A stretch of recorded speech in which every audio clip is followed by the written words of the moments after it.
বন্ধুরা, finally Nifty আবার 25,000-এর নিচে চলে এসছে 24,950-এর আশেপাশে। যেই পয়েন্টসটা আমি আপনাদের মেম্বার্স অনলি ভিডিওতে বারবার বোঝানোর চেষ্টা করেছিলাম যে মার্কেটের ভ্যালুয়েশন 23-এর আশেপাশে রয়েছে এবং market cap two GDP ratio 140। তো সেই হিসেবে যদি নিফটির ইপিএস ভালো গ্রোথ না দেখাতে পারে এই কোয়ার্টারে, সেই হিসেবে মার্কেট উপরে যাওয়ার বদলে নিচে আসার চান্সটাই বেশি দেখা যাচ্ছিল।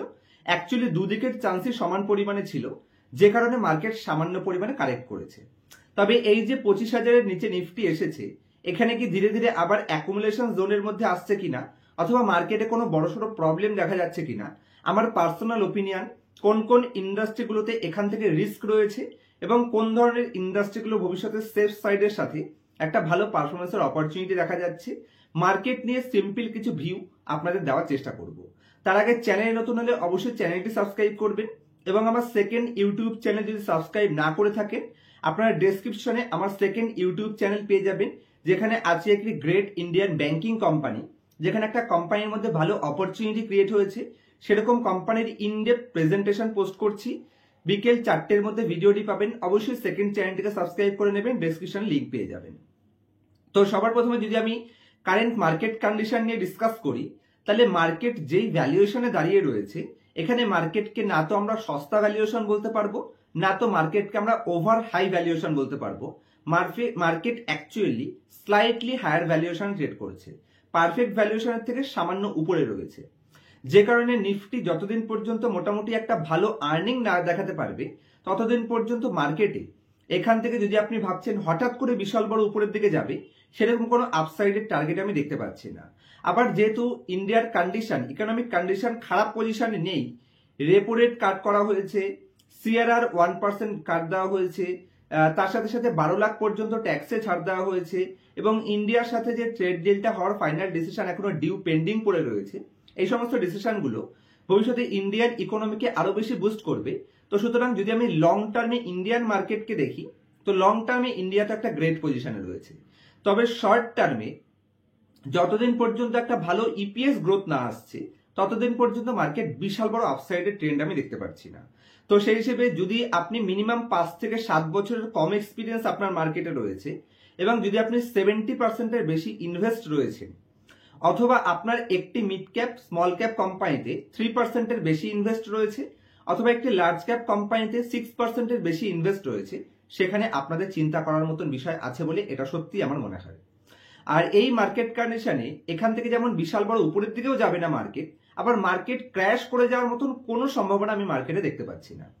তবে মার্কেট একটা লম্বা টাইমে যদি টাইম কারেকশন করে, অথবা মার্কেট যদি কারেকশন করে এখান থেকে 10-12%, তাহলে পরে মার্কেটে একটা গ্রেট অপরচুনিটি ক্রিয়েট হবে।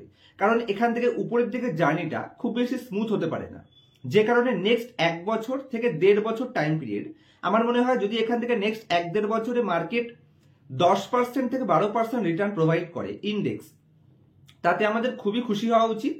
অতীতে 2020 থেকে 2025 পর্যন্ত এই যে মার্কেট 30%, 35% সিএজিআর রিটার্ন দিয়েছে, বা বিভিন্ন স্মল ক্যাপ ইন্ডেক্সগুলো বা স্মল ক্যাপ মিউচুয়াল ফান্ডগুলো 30 থেকে 35% সিএজিআর কম্পাউন্ডিং রিটার্ন প্রোভাইড করে দিয়েছে, সেই রিটার্নের এক্সপেকটেশনকে ছেটে আমাদের ছোট করতে হবে।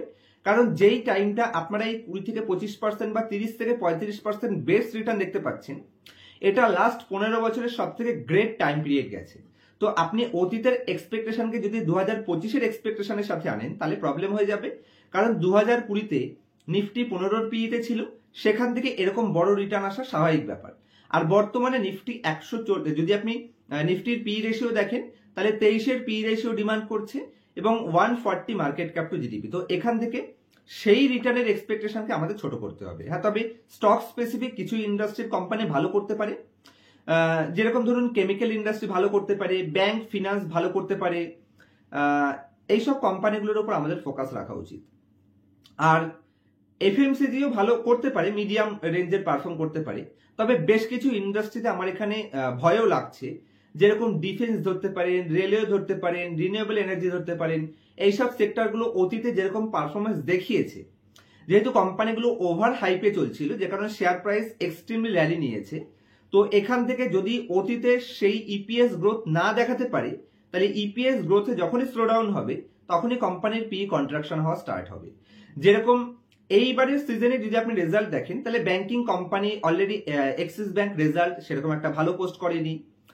তার সাথে আদার্স কোম্পানিগুলো দেখতে পারেন টিসিএস, ইনফোসিস, এরা কেউ ভালো পারফর্ম করেনি। তো এক এক করে যে রেজাল্ট সিজনে রেজাল্টগুলো আসছে, রেজাল্ট এক্সপেকটেশনকে মিট করতে পারছে না, যে কারণে মার্কেটে হালকা পাতলা ধোলাই পিটাই হয়েছে। আর এটা এক্সপেকটেশনও ছিল। আমি আমার স্টুডেন্টদের বারবার সাবধান করেছিলাম যে যদি ওভার ইনভেস্টেড থাকেন সেখান থেকে প্রফিট বুকিং করা উচিত, যে কারণে আমি আমার নিজের ক্যাপিটালেও 35% মতন প্রফিট বুকিং করে ক্যাশে বসেছি। সেটা আজকে নয়, আজ থেকে অলমোস্ট 15-20 দিন আগে থেকে আমি আপনার সাবধান করে আসছি যে মার্কেট ওভারহাইপ সিচুয়েশনে যাচ্ছে। তো সেভাবে যদি আপনার পোর্টফোলিওতে এরকম কোনো ট্রেন্ডিং ইন্ডাস্ট্রির কোম্পানি থাকে, যে সমস্ত কোম্পানিগুলো শুধুমাত্র হাইকের জন্য, যেমন এখানে যুদ্ধ চলছিল বা ওখানে যুদ্ধ চলছিল, কোম্পানির কতটা প্রোডাক্ট প্রডিউস করছে তার উপর ধ্যান নেই, কিন্তু বেশ কিছু ডিফেন্স কোম্পানি 40-50% উপরে চলে গেছিল, সেই টাইপের কোম্পানিগুলো যদি ইপিএস গ্রোথ না দেখাতে পারে তাহলে আবার সেখানে ধোলাই পিটিয়ে হওয়ার চান্স রয়েছে। এটা আমার পার্সোনাল ওপিনিয়ন। আমার কথা শুনে কোনো কিছু প্লে করবেন না। যে কোনো কোম্পানিতে এন্ট্রি অথবা এক্সিট করার আগে নিজের ফিনান্সিয়াল অ্যাডভাইজারের সাথে কনসাল্ট করে তারপরে ইনভেস্টমেন্টের ডিসিশন নেবেন। এটা আমার পার্সোনাল ওপিনিয়ন, আমি আপনার সাথে শেয়ার করলাম। যদি আপনার পোর্টফোলিওতে ভালো কোম্পানি থেকে থাকে তাহলে কোনো চিন্তা করার বিষয় নেই, তবে অবশ্যই ভ্যালুয়েশনকে সবার আগে স্থান দিতে হবে।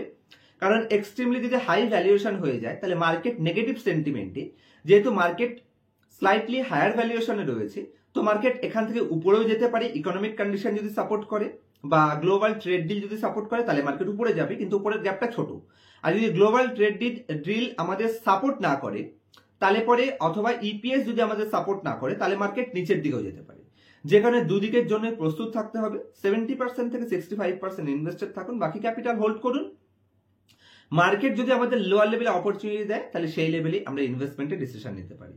আমি আজকে অথবা কালকের মধ্যে একটি লাইভ প্রোগ্রামের অ্যারেঞ্জ করছি, শুধু মেম্বার্সদের নিয়ে নয়, মেম্বার্স তার সাথে নর্মালি লাইভ প্রোগ্রাম। আপনাদের মনে যা ডাউট রয়েছে স্টক স্পেসিফিক ডাউটের বাদে, আশা করছি প্রত্যেকটা ডাউট আমি ক্লিয়ার করতে পারবো। আজকে হয়তো লাইভটা হবে না, কালকেই আমি আপনার সাথে লাইভে আসার চেষ্টা করব। আর যদি সেকেন্ড ইউটিউব চ্যানেল সাবস্ক্রাইব না করে থাকেন অবশ্যই সাবস্ক্রাইব করে নেবেন, সেখানেও আমি সোমবার দিন লাইভে আসার চেষ্টা করছি আপনাদেরকে নিয়ে। দেখা হচ্ছে নেক্সট ভিডিওতে। আর কোনো উল্টো পাল্টা কোম্পানিতে যাবেন না।